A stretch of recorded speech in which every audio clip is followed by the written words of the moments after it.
स्वागत है आपका medical officers Rajasthan YouTube channel पर। आज हम मानव शरीर की एक बहुत ही बुनियादी प्रक्रिया की गहराई में उतर रहे हैं, जो हम सबके अस्तित्व का आधार है। यौन विभेदन यानी सेक्सुअल डिफरेंशिएशन। हाँ बिल्कुल। हमारे पास इसका एक बहुत डिटेल्ड आरेख है, आप कह सकते हैं एक बायोलॉजिकल रोड मैप जैसा, जो दिखाता है कि जन्म से पहले पुरुष और महिला शारीरिक विशेषताएं आखिर बनती कैसे हैं। हाँ बिल्कुल, और ये रोड मैप काफी दिलचस्प है। हाँ। ये सिर्फ अंगों के बनने की कहानी नहीं है, मतलब ये उन सिग्नल्स की कहानी है जो भ्रूण के बिल्कुल शुरुआती स्टेज से शुरू होते हैं। जब तक ये सिग्नल नहीं मिलते, शरीर एक तरह से अनडिफरेंशिएटेड होता है, उसमें दोनों संभावनाएं होती हैं। तो हमारा आज का मिशन यही है कि इस जटिल लेकिन बहुत ही आकर्षक प्रक्रिया को आसान तरीके से समझें। ये सिर्फ रटना नहीं कि क्या होता है, बल्कि ये जानना कि वो कौन से टर्निंग पॉइंट्स हैं, कौन से स्विच हैं जो विकास को एक दिशा या दूसरी दिशा में मोड़ देते हैं। ठीक है, तो चलिए इस रोड मैप को खोलकर देखते हैं। शुरुआत कहाँ से होती है इसकी? शुरुआत होती है बिल्कुल फंडामेंटल लेवल पर, हमारे क्रोमोसोम्स यानी गुणसूत्रों से। हर कोशिका में मौजूद ये धागे तय करते हैं कि भ्रूण जेनेटिकली पुरुष XY है या महिला XX।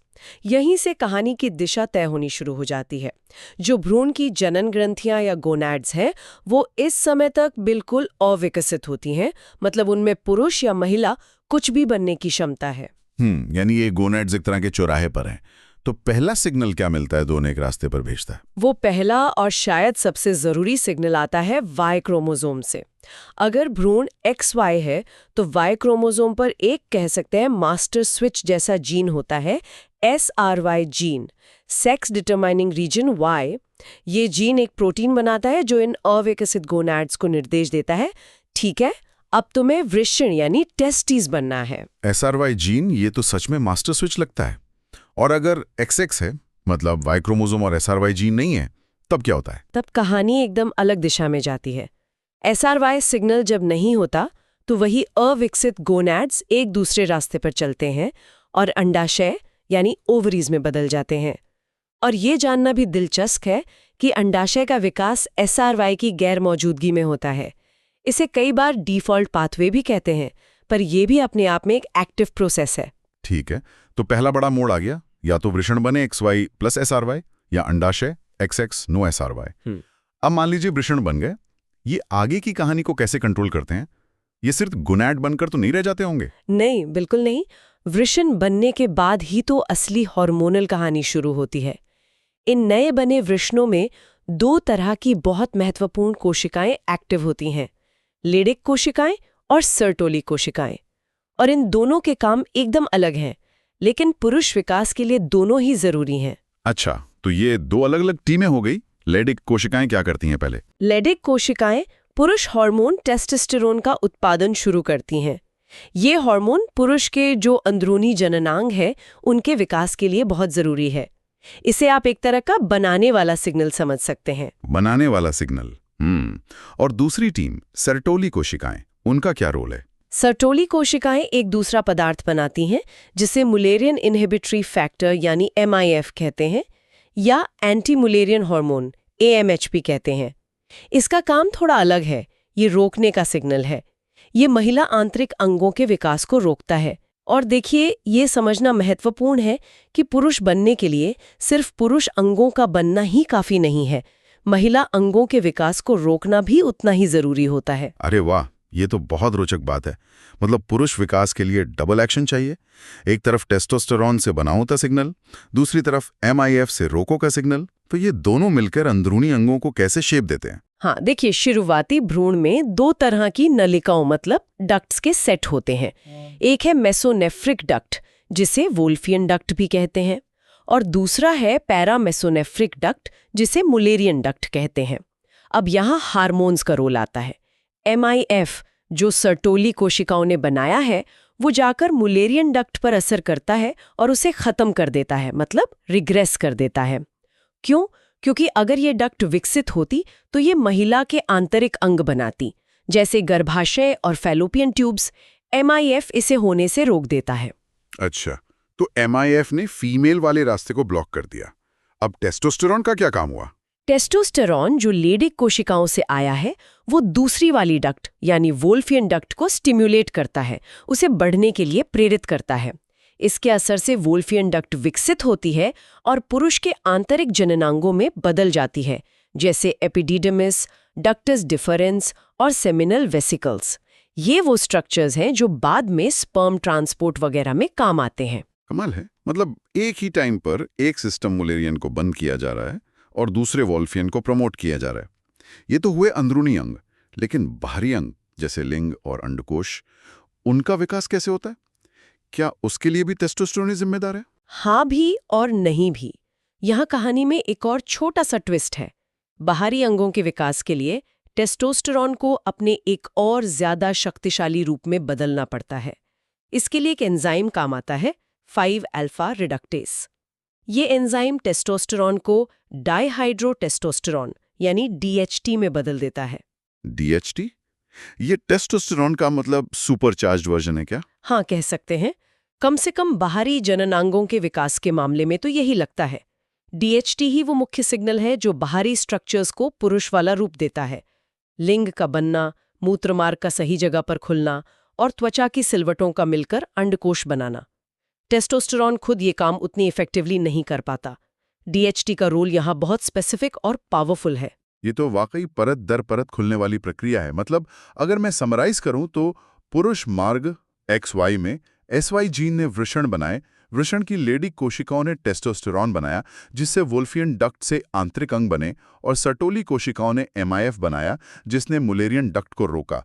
फिर टेस्टोस्टेरोन 5-अल्फा रिडक्टेस की मदद से DHT में बदला जिसने बाहरी पुरुष अंग बनाए।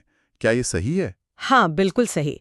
ये पुरुष यौन विभेदन का पूरा कैस्केड है। एक घटना दूसरी को शुरू करती है एक तय क्रम में। अब सिक्के का दूसरा पहलू देखते हैं। अगर भ्रूण XX है, SY जीन नहीं है और अंडाशय बनते हैं, तब ये पूरी प्रक्रिया कैसे अलग होती है? क्या वहां भी ऐसे ही कॉम्प्लेक्स सिग्नल्स होते हैं? देखिए, महिला विभेदन का मार्ग पुरुष मार्ग से काफी अलग है, खासकर शुरुआती हार्मोनल सिग्नल्स के मामले में। जब अंडाशय बनते हैं तो वे मुख्य रूप से एस्ट्रोजन हार्मोन बनाते हैं। लेकिन यहाँ जो बात सबसे महत्वपूर्ण है वो ये कि शुरुआती विकास के दौरान अंडाशय न तो टेस्टोस्टेरोन बनाते हैं और न ही MIF। अच्छा, MIF नहीं है, तो इसका मतलब मुलेरियन डक्ट का क्या होगा फिर? हाँ, क्योंकि MIF वो रोकने वाला सिग्नल मौजूद नहीं है, इसलिए पैरामेसोनेफ्रिक यानी मुलेरियन डक्ट खत्म नहीं होती, बल्कि वो विकसित होती है और महिला के आंतरिक जननांगों का निर्माण करती है। फेलोपियन ट्यूब, गर्भाशय और योनि का ऊपरी हिस्सा, ये सब मुलेरियन डक्ट से ही बनते हैं। और वोल्फियन डक्ट का क्या होता है जो पुरुषों में आंतरिक अंग बना रही थी? क्योंकि टेस्टोस्टेरोन वो बनाने वाला सिग्नल वो भी नहीं है, तो वोल्फियन डक्ट को विकसित होने के लिए कोई प्रेरणा नहीं मिलती है। इसलिए वो अपने आप ही धीरे धीरे खत्म हो जाती है, रिग्रेस हो जाती है। इसी वजह से इसे अक्सर डिफ़ॉल्ट मार्ग कहते हैं। मतलब पुरुष हार्मोनल संकेतों, टेस्टोस्टेरोन और MIF की गैर मौजूदगी में विकास अपने आप महिला दिशा में आगे बढ़ता है। तो आंतरिक अंगों के लिए महिला मार्ग में एक तरह से एब्सेंस ही मुख्य सिग्नल है। MIF के एब्सेंस से मुलेरियन डक्ट विकसित हुई और टेस्टोस्टेरोन के एब्सेंस से वोल्फियन डक्ट खत्म हो गए। और बाहरी महिला चलनांग जैसे क्लिटोरिस और लेबिया? बाहरी महिला जननांगों का विकास मुख्य रूप से एस्ट्रोजन के प्रभाव में होता है, लेकिन यहाँ भी एब्सेंस का रोल है, DHT की एब्सेंस। क्योंकि टेस्टोस्टेरोन नहीं है तो DHT भी नहीं बनता, और DHT की गैर मौजूदगी में बाहरी संरचनाएं महिला रूप लेती हैं। Clitoris, labia majora, labia minora और योनि का निचला हिस्सा। समझ गया। तो महिला मार्ग XX में SRY नहीं, अंडाशय बने, एस्ट्रोजन बना, लेकिन टेस्टोस्टेरोन और MIF नहीं बने। MIF की कमी से मुलेरियन डक्ट से महिला आंतरिक अंग बने, टेस्टोस्टेरोन की कमी से वोल्फियन डक्ट खत्म हुई, और एस्ट्रोजन और DHT की कमी से महिला बाहरी अंग बने। एकदम सटीक। ये दोनों रास्ते दिखाते हैं कि कैसे हार्मोनल सिग्नल्स की उपस्थिति या अनुपस्थिति विकास की दिशा को पूरी तरह से बदल देती है। ये वाकई नेचर की इंजीनियरिंग का एक बेहतरीन उदाहरण है। हमारे आरेख में कुछ क्लिनिकल नोट्स, मतलब नैदानिक पहलू भी दिए गए हैं। ये अक्सर तब सामने आते हैं जब इस जटिल प्रक्रिया में कहीं कोई रुकावट या गड़बड़ी हो जाती है। मुझे लगता है ये उदाहरण इस प्रक्रिया के महत्व को और अच्छे से समझा सकते हैं। जैसे एक नोट बताता है कि अगर सर्टोली कोशिकाएं ठीक से काम न करें या MIF न बने तो क्या होगा। हाँ, ये एक बहुत ही इंटरेस्टिंग कंडीशन है। याद करें, सर्टोली कोशिकाएं MIF बनाती हैं, जिसका काम मुलेरियन यानी महिला आंतरिक डक्ट को रोकना है। अब सोचिए, अगर किसी XY भ्रूण में MIF ठीक से नहीं बनता या काम नहीं करता तो क्या होगा। वृषण तो बने हैं, लेडी कोशिकाएं टेस्टोस्टेरोन बना रही हैं, DHT भी बन रहा है, तो पुरुष आंतरिक अंग वोल्फियन डक्ट से और पुरुष बाहरी अंग DHT से तो विकसित होंगे, लेकिन वो भी विकसित हो सकती है। नतीजा ये होता है कि ऐसे व्यक्ति में पुरुष जननांगों के साथ साथ अविकसित रूप में महिला आंतरिक अंग जैसे गर्भाशय या फिलोपियन ट्यूब भी मौजूद हो सकते हैं। इसे पर्सिस्टेंट मुलेरियन डक्ट सिंड्रोम कहते हैं। ये दिखाता है कि सिर्फ पुरुष अंगों का बनना ही नहीं, महिला अंगों के विकास को एक्टिवली रोकना कितना जरूरी है। वाकई ये केस MIF की अहमियत को साफ दिखाता है। एक और नोट 5-अल्फा रिडक्टेस एंजाइम की कमी के बारे में है। ये वो एंजाइम था जो टेस्टोस्टेरोन को DHT में बदलता था, बाहरी अंगों के लिए। इसकी कमी से क्या फर्क पड़ेगा? ये भी एक क्लासिक उदाहरण है कि हर स्टेप कितना महत्वपूर्ण है। अगर किसी XY व्यक्ति में 5-अल्फा रिडक्टेस एंजाइम की कमी है तो टेस्टोस्टेरोन तो बनेगा, क्योंकि वृषण है, लेडी कोशिकाएं काम कर रही हैं, और इससे पुरुष आंतरिक अंग यानी वोल्फियन डक्ट भी विकसित होंगे। MIF भी बनेगा, तो महिला आंतरिक अंग नहीं बनेंगे। लेकिन टेस्टोस्टेरोन DHT में नहीं बदल पाएगा। बिल्कुल। और क्योंकि बाहरी पुरुष जननांगों के पूरे विकास के लिए DHT जरूरी है, इसलिए DHT की कमी के कारण बाहरी अंग पूरी तरह से पुरुष जैसे विकसित नहीं हो पाते। जन्म के समय वे अस्पष्ट मतलब एम्बिग्युअस लग सकते हैं या ज्यादातर महिला जैसे दिख सकते हैं। ऐसे में जेनेटिक लिंग XY और बाहरी शारीरिक बनावट में अंतर आ जाता है। तो ऐसे व्यक्ति के आंतरिक अंग पुरुष वाले हैं लेकिन बाहरी अंग नहीं, ये तो पहचान के लेवल पर काफी जटिल स्थिति पैदा कर सकता है। हाँ, और दिलचस्प बात यह है कि ऐसे व्यक्तियों में जब प्यूबर्टी आती है और टेस्टोस्टेरोन का लेवल बहुत ज्यादा बढ़ जाता है, तब कुछ हद तक पुरुष विकास जैसे लिंग का थोड़ा बढ़ना, मांसपेशियों का विकास, आवाज भारी होना, ये सब हो सकता है, क्योंकि तब टेस्टोस्टेरोन का सीधा असर भी कुछ हद तक काम करता है। ये स्थितियां दिखाती हैं कि ये पूरी प्रक्रिया कितनी नाजुक और सटीक है। एक एंजाइम की कमी पूरे बाहरी स्वरूप को बदल सकती है। ये क्लिनिकल उदाहरण वाकई इस जैविक प्रक्रिया की जटिलता और सटीकता को रेखांकित करते हैं। आरेख के आखिर में एक छोटा सा सारांश भी है जो लेडिग और सर्टोली कोशिकाओं के रोल को फिर से बताता है। हाँ, वो इसे बहुत संक्षेप में कहता है। लेडी कोशिकाएं मतलब टेस्टोस्टेरोन और DHT के जरिए पुरुष विभेदन को आगे बढ़ाती हैं, आंतरिक और बाहरी दोनों, जबकि सर्टोली कोशिकाएं MIF के जरिए महिला आंतरिक विभेदन को रोकती हैं। ये दो मुख्य क्रियाएं हैं जो पुरुष विकास को संभव बनाती हैं। आरेख में प्यूबर्टी के दौरान विकसित होने वाले द्वितीयक यौन लक्षणों का भी जिक्र है। ये जन्मजात विकास से कैसे जुड़ते हैं? हाँ, ये उसी हार्मोनल कहानी का अगला चैप्टर है, कह सकते हैं। जन्म के समय जो प्राथमिक यौन अंग विकसित हुए, गोनाड, आंतरिक डक्ट, बाहरी जननांग, वो इन्हीं हार्मोन्स के आधार पर हुए थे, टेस्टोस्टेरोन, DHT या एस्ट्रोजन।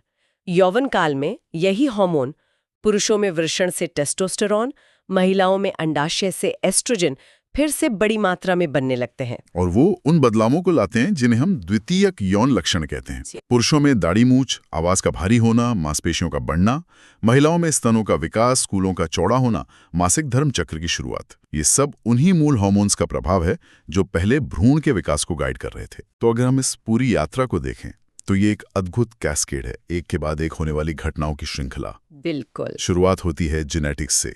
XY या XX, SRY है या नहीं, ये तय करता है गोनैड का प्रकार, वृषण या अंडाशय। फिर ये गोनैड तय करते हैं हार्मोनल माहौल, टेस्टोस्टेरोन, MIF, DHT बनेंगे या नहीं। ये हार्मोन फिर आंतरिक डक्ट्स और बाहरी जननांगों का भविष्य तय करते हैं, और फिर सालों बाद प्यूबर्टी में वही हार्मोनल सिग्नल द्वितीयक लक्षणों को विकसित करते हैं। बिल्कुल, ये पूरी प्रक्रिया एक तरह से बायोलॉजिकल डेस्टिनी की कहानी कहती है, जहां एक शुरुआती सिग्नल घटनाओं की एक पूरी चेन को शुरू कर देता है। हर कदम पिछले पर निर्भर है और हर सिग्नल का अपना सटीक समय और स्थान भी है। ये सोचना भी हैरत अंगेज है कि ये सब कितनी सटीकता से होता है। जैसा कि उन क्लिनिकल उदाहरणों से पता चला, एक छोटा सा एंजाइम या एक हार्मोनल सिग्नल कम या ज्यादा होने से विकास का रास्ता कितना बदल सकता है। हाँ, यही बात इस प्रक्रिया को इतना आकर्षक बनाती है। ये हमें दिखाती है कि जैविक विकास कितना जटिल है, कितना नाजुक है और फिर भी कितना अद्भुत रूप से व्यवस्थित है। शायद यही आज की चर्चा का सबसे बड़ा टेक अवे है, इस प्रक्रिया की जटिल सुंदरता और इसकी नाजुकता। बिल्कुल। और ये हमें इस बात पर सोचने के लिए भी प्रेरित करता है कि जैविक सामान्य कितना विविध हो सकता है और कैसे छोटे छोटे बदलाव विकास के रास्ते को अनोखे मोड़ों पर ले जा सकते हैं। ये सिर्फ जीव विज्ञान का एक चैप्टर नहीं, बल्कि मानव अस्तित्व की विविधता और जटिलता को समझने की एक कुंजी भी है। इस पर विचार करना शायद श्रोताओं के लिए दिलचस्प हो कि इस पूरी प्रक्रिया में जो फ्लेक्सिबिलिटी है और जो संभावित विविधता है, उसका क्या महत्व हो सकता है।